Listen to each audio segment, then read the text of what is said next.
This is the E of real estate. My name is Rene Stevens and I'm your host.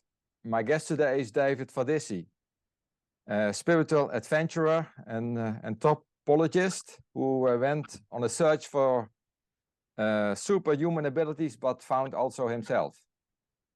In short, a spiritual Indiana Jones who mapped the superhuman journey for us all.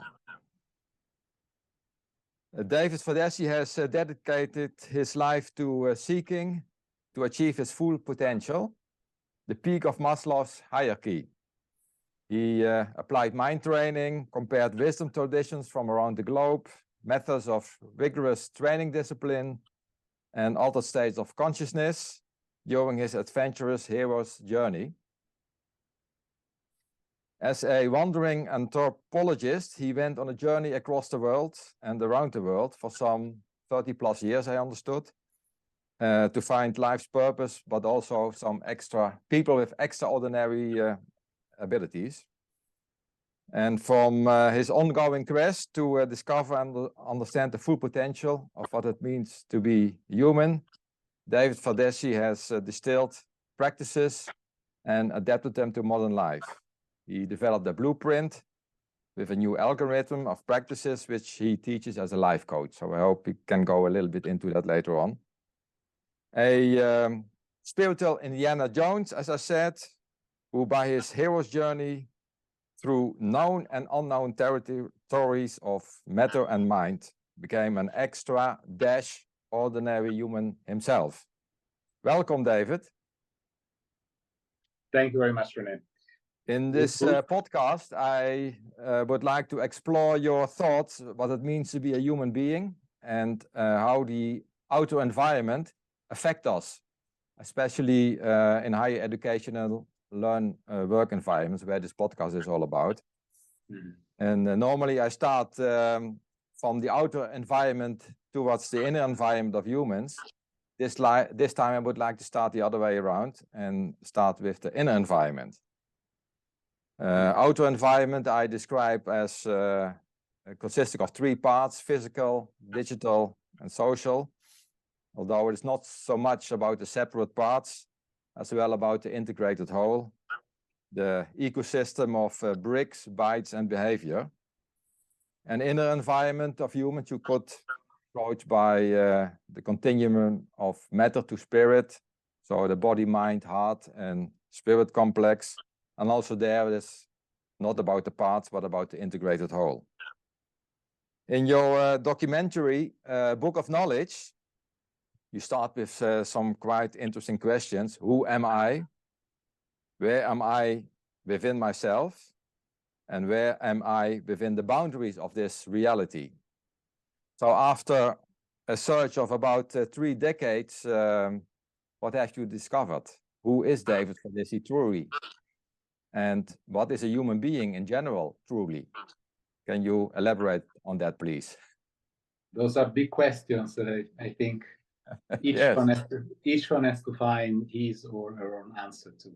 I don't think that anyone can, neither should give this answer for someone else.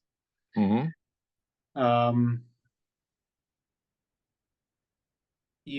Let's try a question that is a bit less of a wide scope, because questions like these are they're too large, and too general to encompass. Let's try to focus on something more up to the point. Good. What is it? What is it that you are really asking me here? Yeah, actually, I am asking you if you could share some of your main findings that people who are listening to this say, well, he took 30 years of his life, although I know there is no shortcut, but maybe there is something they can learn from your discoveries about themselves. Mm-hmm.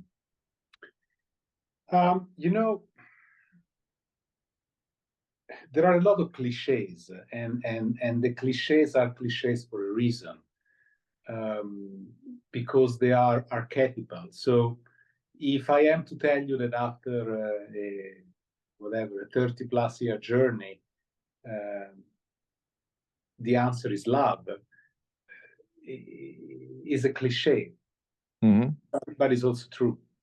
I always say that when love is the answer, there is no more question. As long as something else is the answer, there are still a lot of questions. And as a human being, when you understand experientially that love is the answer, then all other questions disappear. There are no questions. And is all extremely simple. Now, simple is not easy. Simplicity is very complex, but it is simple. So if you really want the quintessence of it, that is it. The answer is love. And when that is the answer, there are no other questions. Well, the mind ceases to run, to search, to look, to ask. The restlessness, the wandering of the mind, the quest is ended in peace, in fulfillment, in joy, in love. And that is the cliche. I know that it's a cliche, but it's a cliche for a reason, because it is an archetypal and perennial truth. So let me start here, because that is what is true to me at the end of this journey. Now, how do you bring love about? That is the real question. And I believe, as an educator, that there is a great gap in the educational system. And there are several gaps in the educational system, not only one. But the fact that we learn historical dates of when this emperor conquered, I don't know, this or that country, and we learn many other anecdotes or partial facts about, I don't know, history or religion or geography or whatever that is, politics, but we are not given since early age a real education of learning how to love. We learn how to write, we learn how to sing, we learn mathematics, but nobody really thought that the most important method to learn is how to love. Because how to love determines everything in our life, from our identity, our personality, our relationship with ourselves, with our environment, with society, with our peers, okay, with the divine, whichever way you formulate it to be. It determines everything. It's the highest pinnacle of humanity, of a human being. If we speak in evolutionary term, you mentioned Maslow pyramid. I mean, you know that when Maslow devised the pyramid, he put self sort of realization on the top of the pyramid, and then he went back after looking at more Asian spiritual traditions, and he discovered that actually there is one more step after self-realization, is self-transcendence. Now, what does allow for that transcendence is love. Because you spend the first half of your life crafting this perfect self, okay, fulfilling all the base of the pyramids, and then you have crafted this beautiful self. And then you realize that it is not enough. You have to craft it, build it, and then you have to let it go. You have to go beyond it. And so all the second part of life should be, or is, consciously or unconsciously, willingly or unwillingly, a journey in transcending that very self that you have built for a good part of your life. And that transcendence comes about not as a mental exercise, not as some gimmick of crossing your legs, or I don't know, visualizing chakras, or praying to images of dead people on the cross, or however else you represent the God to be. But it comes about through and by our ability to love, which is something that invests every aspect of a person, of an individual, from the psychology of a person to the transpersonal realities of a person. So that, I believe, that is the most important topic. And there is only really one topic that is worth discussing, and it is that. It is love. Can we love?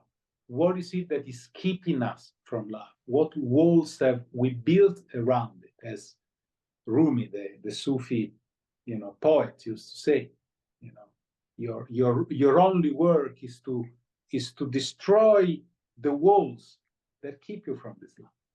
Right?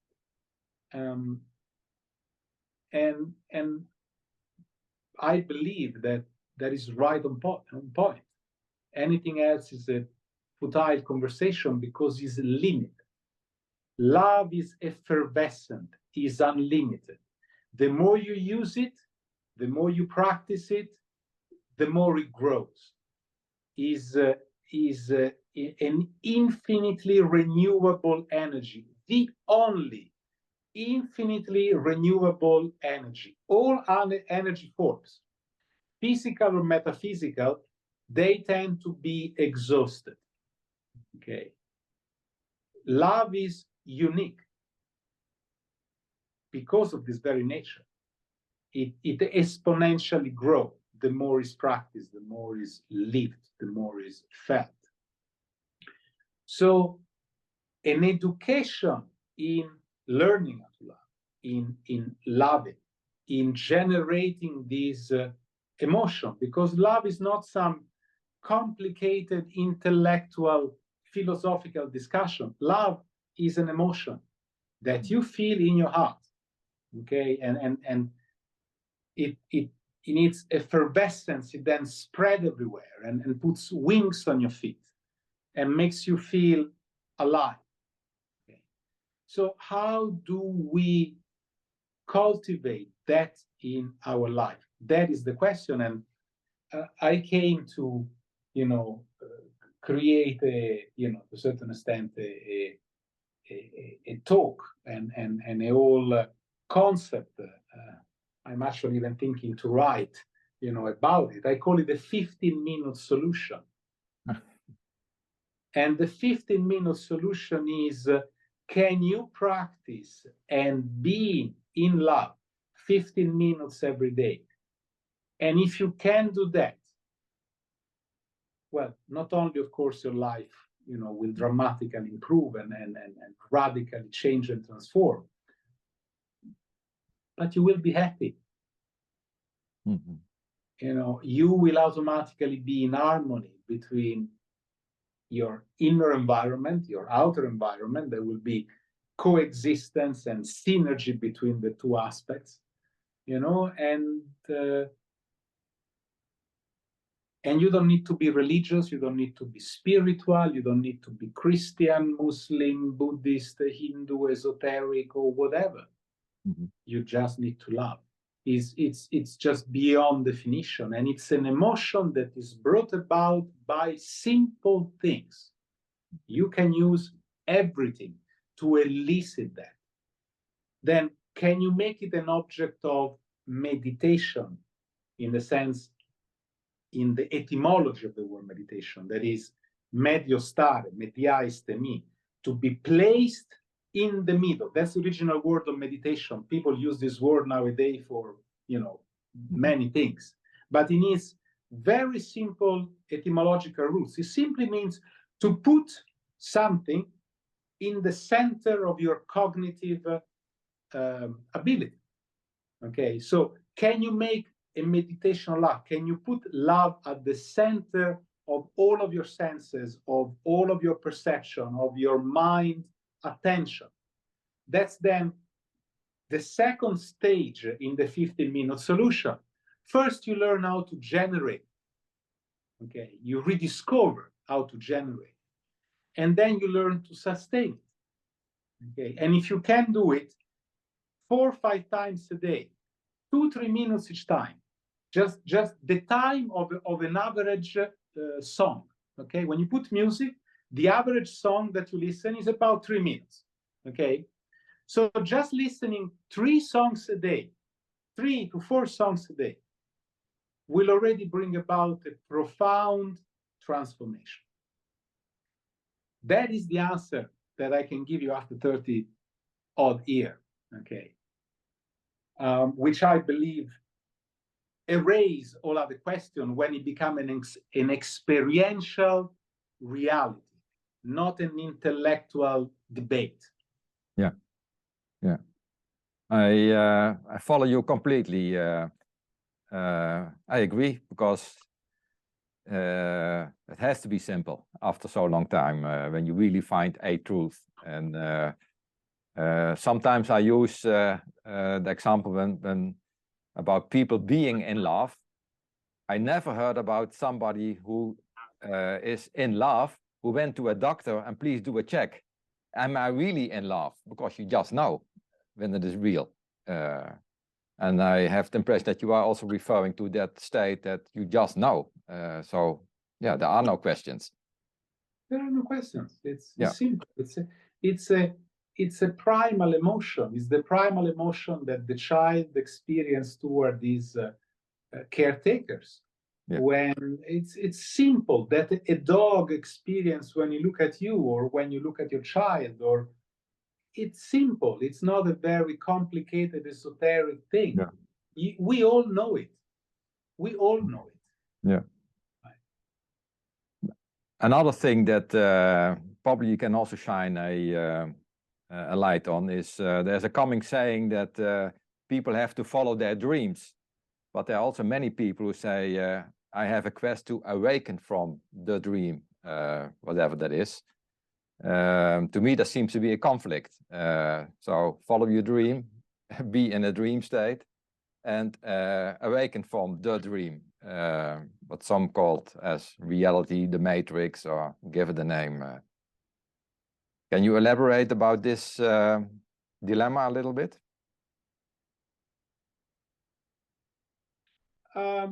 Well,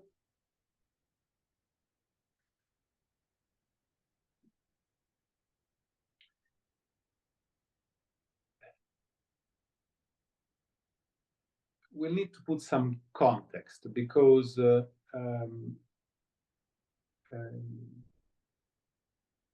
is, an expression used in Buddhism about this in the context of the idea of awakening, that our mind is constantly chasing after dreams of a future and an intention, a fantasy, possibility, a desire, okay, and this process sort of never ends. And so in Buddhism, as in other sort of mostly Asian traditions, this is seen as a futile exercise, because it is tantamount to follows images, literally scenarios, mirage, okay, that are the projection of an unfulfilled mind. That's what I say, a mind that still doesn't know that love is the answer, and so has a lot of questions, a lot of wishes, a lot of fantasies, and I want this, and I this, and this. Those are all symptoms that you still don't know what love is, that love is still not the answer for you. And so you're still under the spell that there is something else out there. Now, when this is put into the context of specifically a Buddhist or a, Samkhya philosophy, so fundamentally, Vedanta or Advaita Vedanta or, similar sort of path, that one becomes very specific and very far from people's immediate realities, because awakening in the context described by the Buddha or by these great spiritual champions, it is something that it's just very far, okay, from anyone that is living a life, here in the world, okay. So I wouldn't necessarily quote it as something relevant, because even the very idea of awakening, it is something that would need to be explained on a very intellectual level, and it doesn't really mean anything. It's not even meaningful nor really attractive for someone that lives a normal life, okay, that is not a monk or an ascetic up in the mountains or a yogi, right? So I wouldn't worry too much about the idea of awakening, if not in the context that you need to wake up to the fact that the only thing that really matters is love. Everything else is a dream. So when you can awake to this reality, and again, love is the answer, automatically all these questions, all this speculation, wanting this, that, they just vanish, they just disappear. Even the question of the immortality of the soul and the paradise or hell, even these disappear, okay? Yeah, so I bring it back to, to the core topic. Mm-hmm.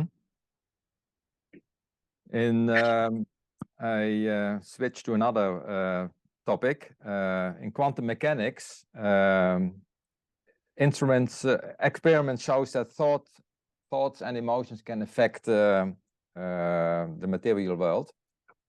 And they say everything is energy, and energy is shaping matter. Also, Albert Einstein mentioned that in his famous quote, E equals mc square, where E is energy on one side and M is the mass or the matter on the other side.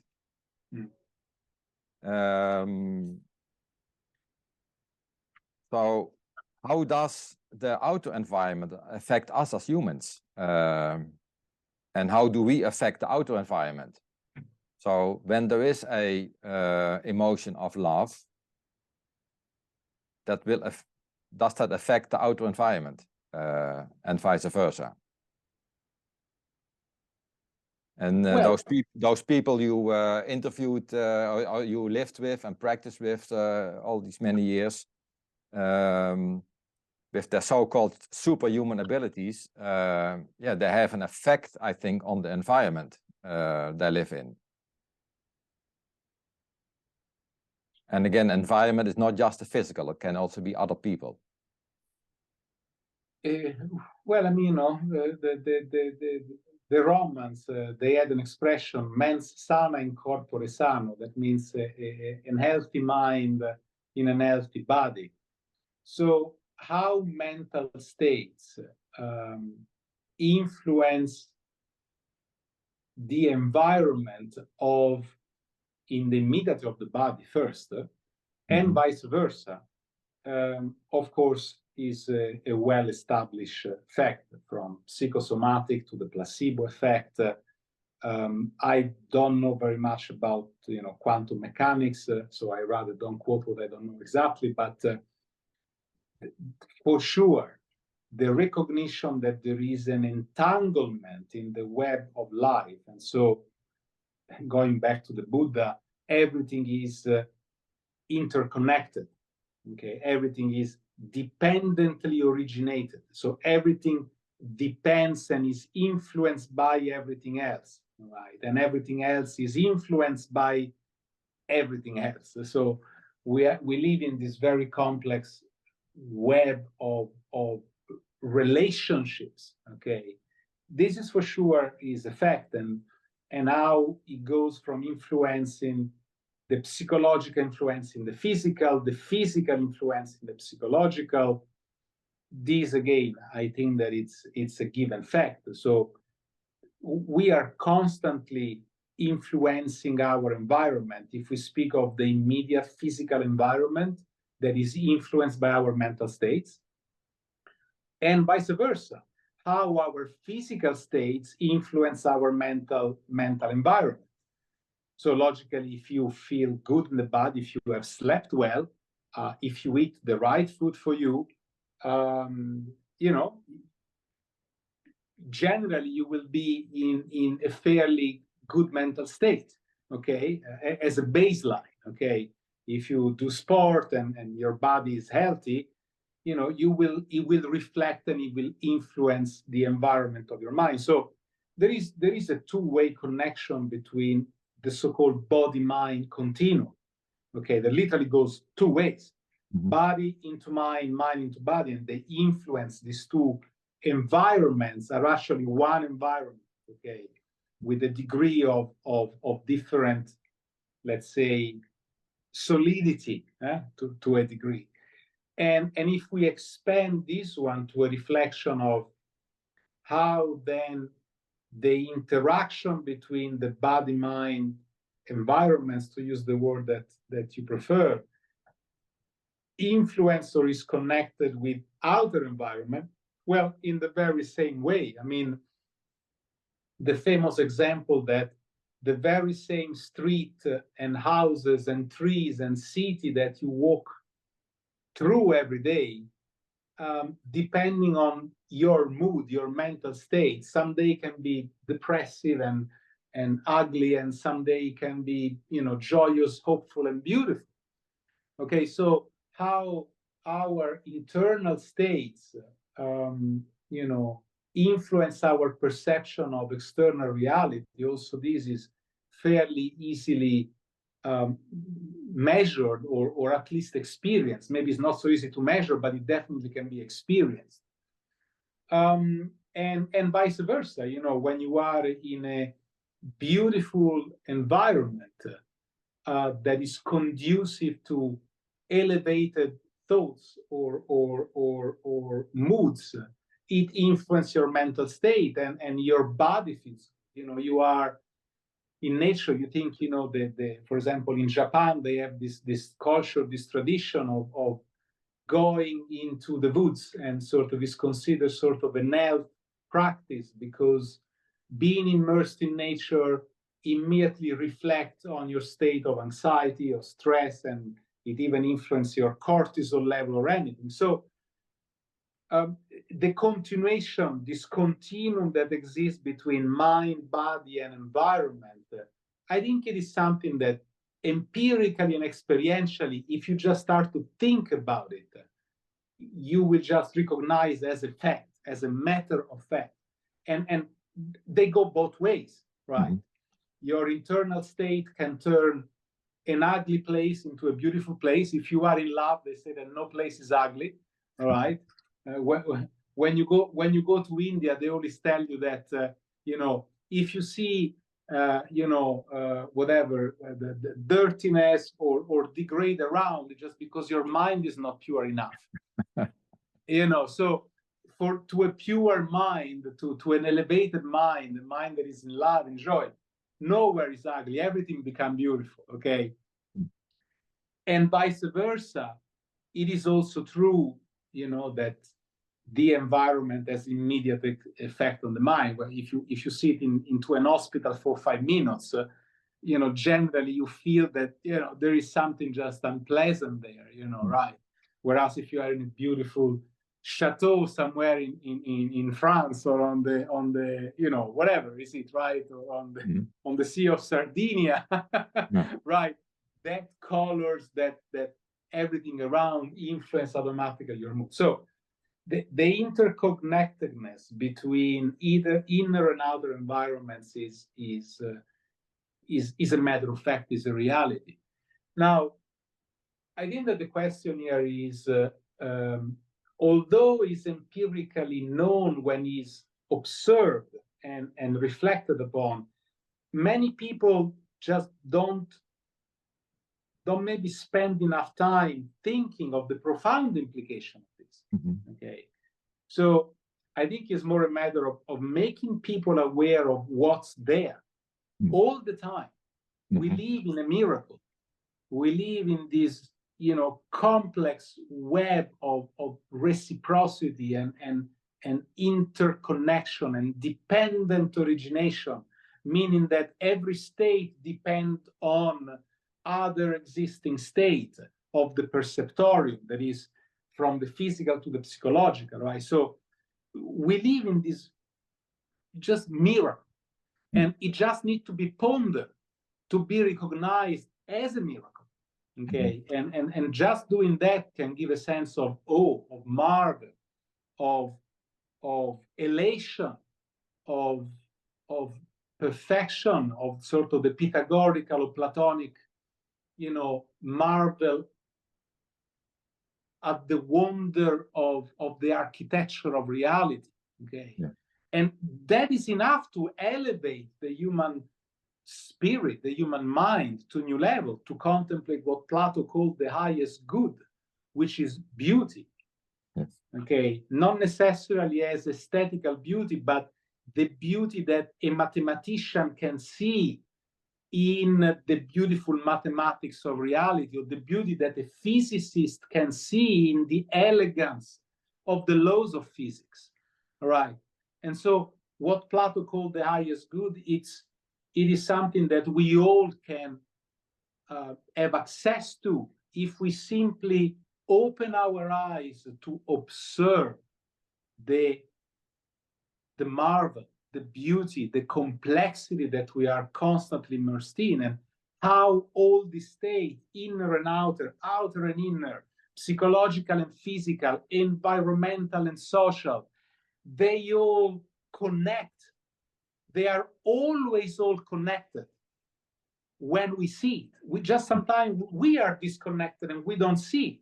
Yes. We fail, okay, to recognize what is always there, right? But when we open our eyes and we see what we are immersed on, this magnificent web of life, okay, we are elevated because we see the beauty, the good that Plato described, right? And in that moment, we're also definitely brought into a state of love, because it is automatic. It's one of the ways how to get into the state of love is just by the simple recognition of what religious people call the intelligent design.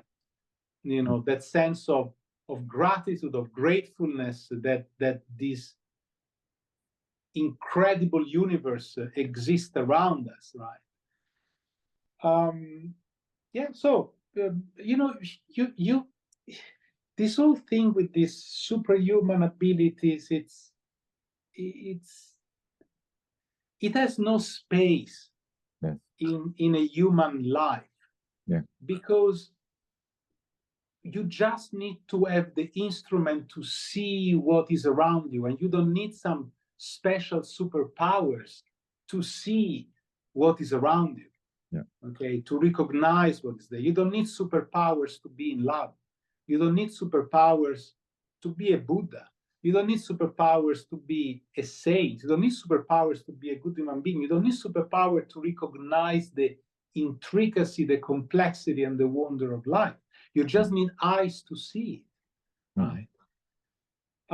And what you can learn, for sure, that's what I say. I think it's a big gap in our education, is to have good instruments, good tools to help you to establish yourself in a state of recognition, of seeing and knowing, okay, and being present to it and being part of it, rather than disconnected from it, right? That brings me to another question, David. You visited the Borobudur temple in Indonesia.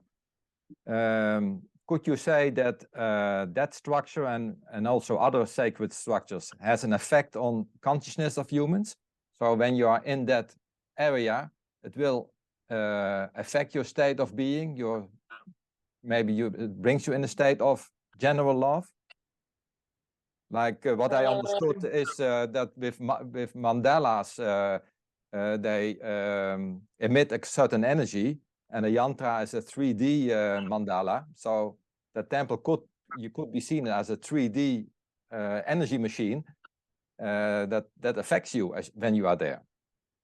Could you elaborate on that, please? Well, again, I don't think that you need to resort to, esoteric theories. That's what I say. It's like you go for a walk in the forest. The external environment influences you. So there is a reciprocity between the outer and the inner. You go into the Louvre Museum and you stand in front of some of these paintings, or you enter in any beautiful, awe-inspiring space, and it has an influence on your mental states, for sure. Do temples and churches have some arcane power to influence you more than a beautiful forest? No, I don't believe so. It's not my experience. I mean, there are thousands of people, of tourists, that visits the Pyramid of Egypt or Borobudur or Louvre, or you name any other so-called power esoteric spots. Thousands and thousands of people every day. Are their mind influenced? Maybe there's 0.1%. But 99.99% of the people, no, they would just go take photos, make selfies, and walk out, and nothing. Okay, so it's a projective fantasy to believe that, oh, this place now is special. I have the sacred mandala, my energy, the pyramid, Borobudur. It's a fantasy. Okay. You walk in a forest and you open yourself to the complexity and the beauty of the perfect asymmetry of nature. It can bring you into, as much as an aligned and expanded state as if you are a devoted, Christian, or a devoted Hindu, or a devoted, I don't know who, that goes into a place to which you assign a special value.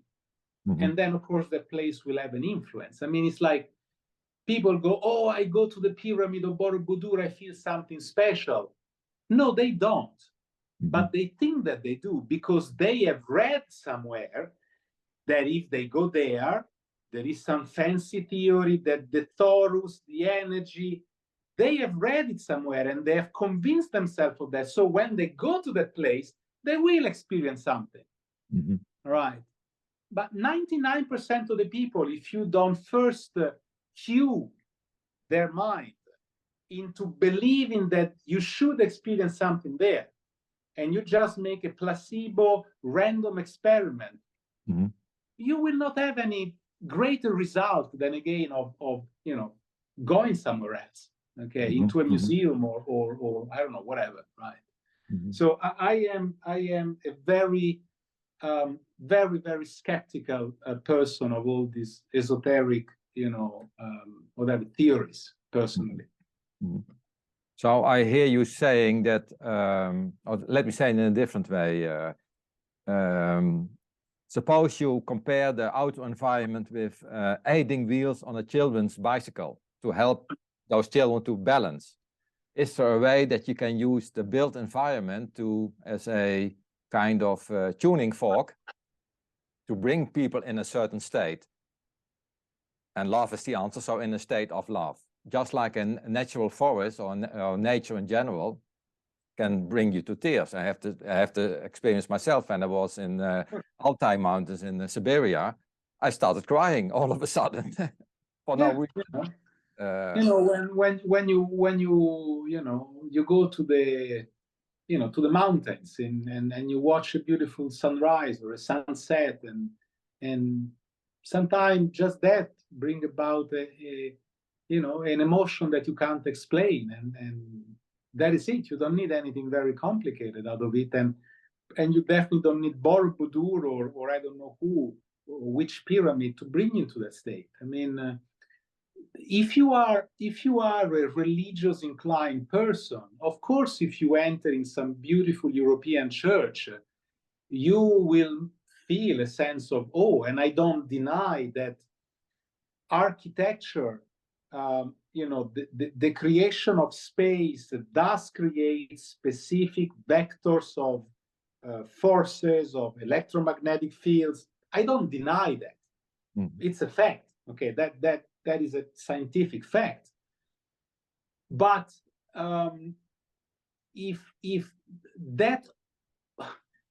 that would be enough to change the heart of man, okay, humanity would have already be changed by a long time. All right, clearly so, right?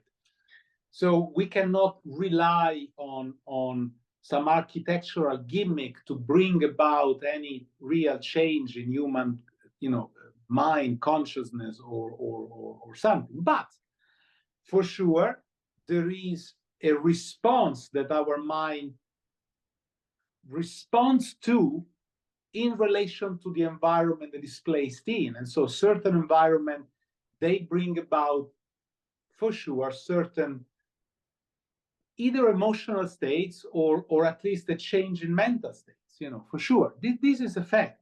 But those are like, nanomolar changes. They are like tiny little changes that are not really observable or measurable, and you cannot really rely on them to bring about a change of spirit or a change of mind into a human being. Yes. Okay. Yeah. That is just my point.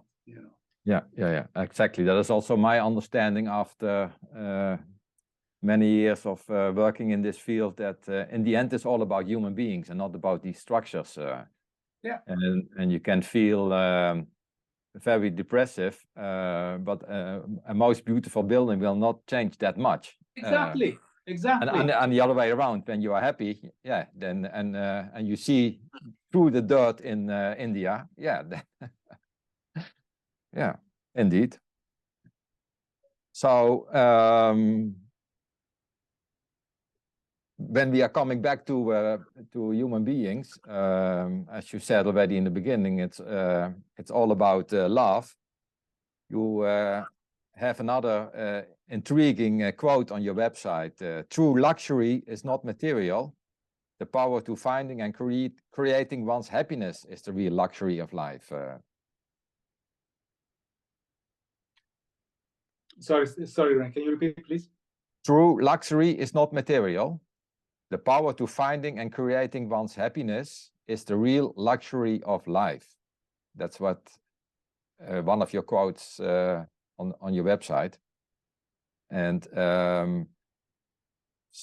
for the last 3 years, we experiencing a very turbulent and chaotic time frame in the world. And can you share maybe some insights of how people can cope with that? Can cope with their state, to cope with that really turbulent state. So by definition, it is turbulent because it's changing all the time, life and the world. But it is now seems to be in between two phases, the chaos in between two phases to me. What is your take on this? Well, there is just more access to information, and information manipulate the state of the masses. So before there was just less access to information, and people just didn't know. They were living their life with their natural degree of anxiety from life itself, from not knowing what is happening, because nobody knows. what's going to be tomorrow. So as human beings, you live in a constant state of anxiety, of not knowing, and you compensate this by trying to establish control on your inner and outer environment as a coping mechanism.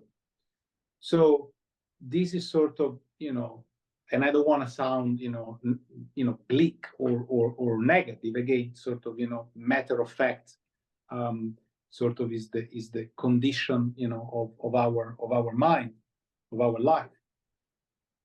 And I think that simply the manipulation of information through the media that is cueing people to feel more or develop a polarized opinion about something is just fueling this state of anxieties, okay, that then become unmanageable, okay, and so when the balance is, let's say, broken, so we live in a state of anxiety because we are mortal beings, and we compensate this by searching and establishing mechanisms of controls, inner and outer.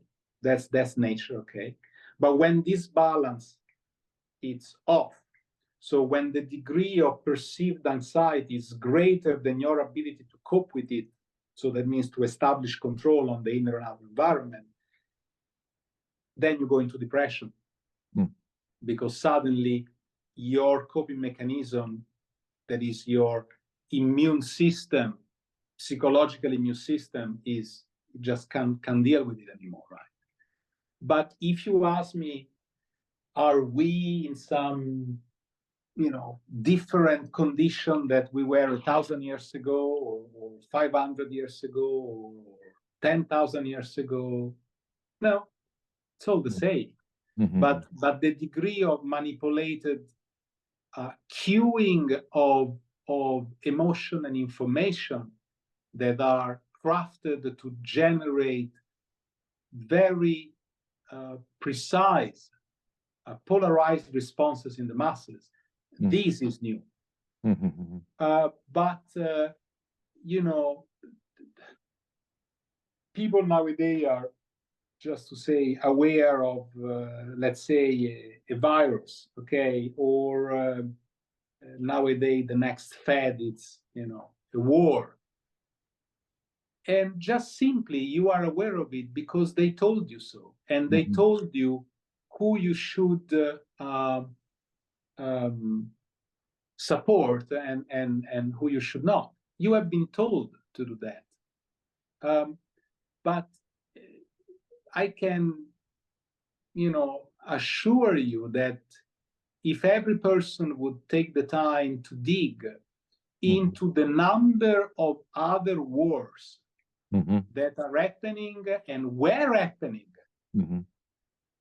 in the world in the past 10, 20, 30, 50 years, 5 years, 3 years, before this very last one, you would be appalled. There are as many wars as you don't want to know there are. And they don't tell you that there are. And so you are okay with it. But then they tell you that there is this war and this one matter. The other ones don't matter.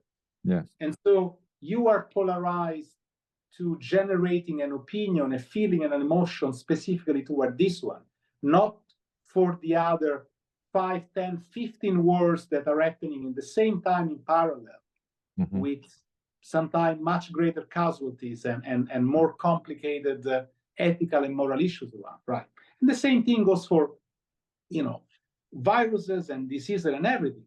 I mean, the history of humanity is an history of war, famine, and diseases. Okay, there is at no time in history,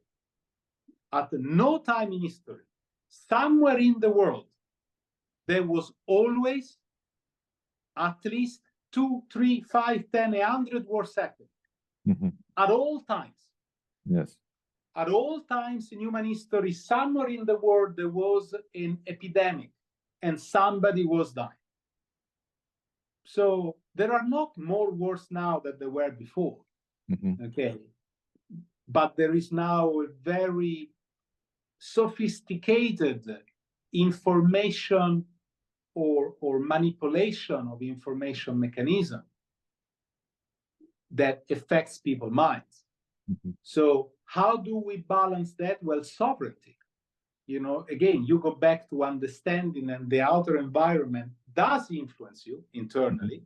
And so you need to create strategies so that you can become sovereign of your mental and physical states, so to be able to withstand an unnatural pressure from the outer environment, okay, until a certain, you know, osmosis or balance is established. Okay. And that can be done. I mean, there are instruments for sure. Mental, physical, psychological, you know.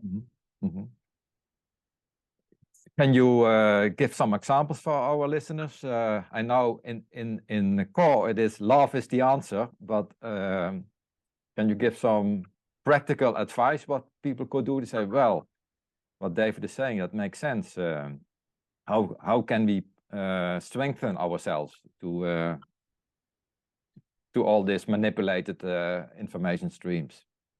Well, you know, we are all different. So, of course, you know, not necessarily the same recipe works for everyone. But as I say, if you begin, forget about what's going on in the world because, you know, wars, epidemic, because you can't control them. Okay, you can't control them. Remember that anxiety, it's matched by our need to establish control, internally and externally.